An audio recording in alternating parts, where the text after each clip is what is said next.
Here's another example of an applied optimization problem. Example 3. Your business sells widgets. At a price of X dollars each, 50 minus X people will buy them. How much should you price them at in order to maximize profit? Okay. So, first step, draw a picture of the problem statement and label it with variables. Now, this is probably the rare case where there's not really a picture to draw.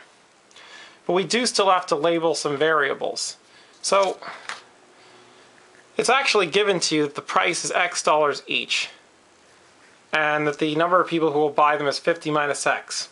So there's no more variables to label. Step 2, decide what you wish to optimize and write an equation in terms of the variables. We wish to optimize profit, maximize profit. So let's write an equation in terms of the variables. Profit will be the number of widgets sold times the price of each. This is assuming that profit is the same as revenue here because it doesn't talk about cost. So let's just assume there's no cost because this is a simplified scenario. So we've got, let's call profit P. Number of widgets is 50 minus X, the number of people who will buy them.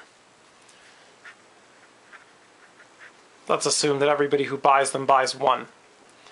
The price of each is X. There we go. If you just multiply this out, to simplify it, it's 50x minus x squared.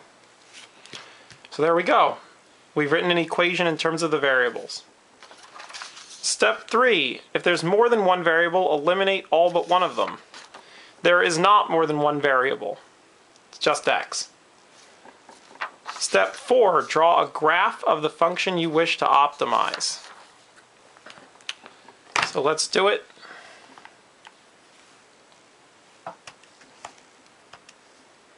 $50x minus x squared. And let's think about the window. Well, at X dollars each, 50 minus X people will buy them. So, if X is the number of dollars you're selling the item for, it can't be less than 0. And notice if we price them at $50 each, 50 minus 50 would be 0 people buying them.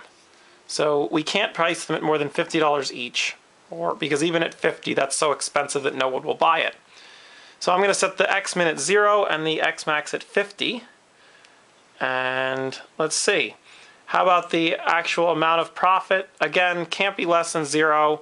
It's probably not more than 1,000. We'll just take a guess. Let's graph this and see what it looks like. There we go. Okay. Let's graph this. This is X, which is the price. This is the P, profit in dollars. And it looks like this.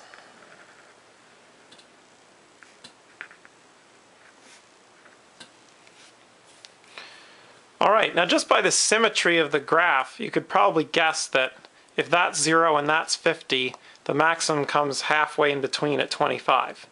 That happens to be true for this case because it's a parabola, but it's not always true. So depending on if it's a different type of function, it's not a quadratic function. So don't always assume it's going to be halfway in between. Let's see. Next step, we've got to take the first derivative of the function, set it equal to 0, and solve, because we want to find that point that the tangent will be horizontal. So, first derivative, p prime is going to be 50 minus 2x. We want to set it equal to 0 to get that horizontal tangent line. And solve it. If we solve this, we get 2x equals 50, so x equals 25. So in this case, like I said, it happens to be halfway in between. So x equals $25 to maximize profit.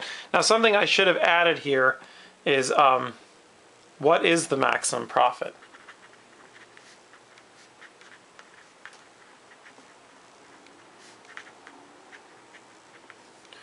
And the way to do that would be to find out how high is that point.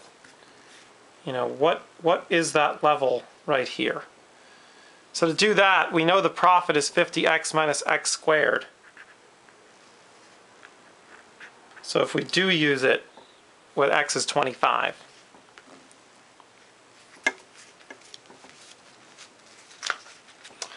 $50x minus x squared is this when x is 25.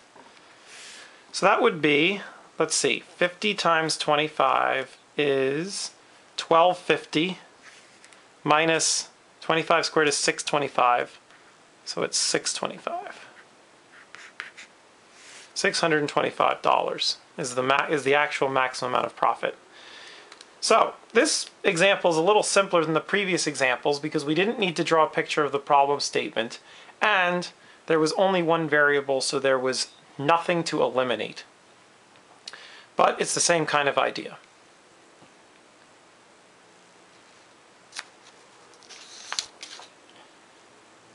Example 4.